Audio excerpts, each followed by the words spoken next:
So the housing market is one of the most significant industries in the world, with billions of dollars at stake. Now, it affects not only homeowners, but also renters. It affects landlords, investors, and entrepreneurs.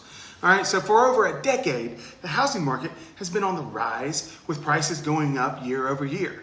But it seems like the tide is about to turn or is in process of turning. Now the market is starting to fall and rents are dropping at the fastest pace since 2016. Now the Airbnb boom was a significant part of the housing market, but it appears that it could be the next domino to fall.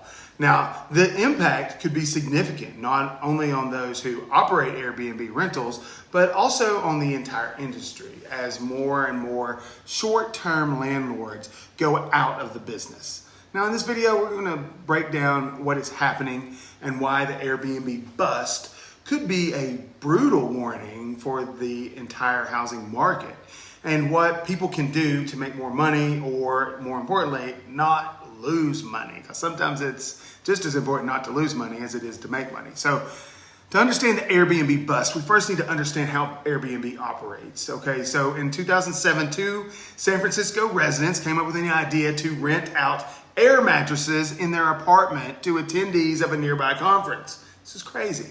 The idea took off, and within a year, the site had 10,000 users and 2,500 listings. Now, within 2 years, they raised $112 million, launched international offices, and had millions of recurring users. Now, Airbnb's growth was exponential, and it was able to generate millions of dollars in income every single day with a current market cap of $75 billion. All right, so Airbnb's success is due to its model, which is centered around what is called the sharing economy. Now, this allows Airbnb to operate without owning any real estate, managing any tenants, or cleaning dirty units. Instead, they just facilitate the exchange of information between a short-term tenant and a landlord while receiving a cut of every single transaction. Now, Airbnb charges guests a 14% service fee and a host the fee of 3%, meaning almost 1/5 of every single transaction is revenue. Just straight revenue for this company. Wow.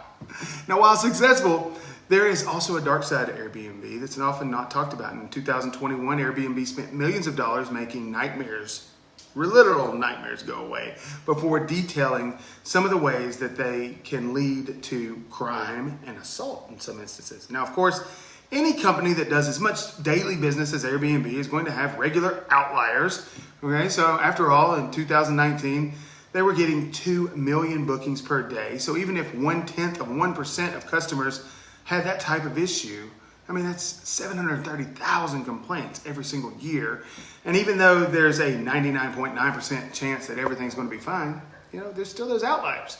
So on a broader scale, some of these issues are more prevalent than others, with one of them being referred to as the Airbnb effect. Now, this occurs when investors get taken off the market for any of these rentals, increasing the price for everybody else. All right, so this is coming off, it increases the price. Now, in this case, it was found that 1% increase in Airbnb listings leads to about a 0.018% increase in rents and about a 0.26% increase in housing prices. Now, as a result, many cities have begun to ban Airbnbs entirely or choose to regulate them. For example, Los Angeles no longer allows Airbnbs to operate the property fails to or if the property falls under rent control. Now, Las Vegas is about to remove all Airbnb listings with the exception of 2,800 that get approved by the lottery system. Now, Atlanta applied an 8% occupancy tax, which is a substitute for hotels. It's a subsidy for hotels.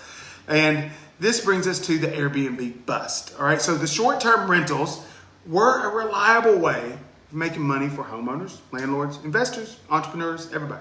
All right, so Airbnb, it could be a good thing, it could be a bad thing. You got to look for it for yourself. Now, my name, guys, Rock Daniels. I'm the Bluegrass Realtor for all your Central Kentucky real estate needs. If you take a second, hit that subscribe button so you and I can stay connected.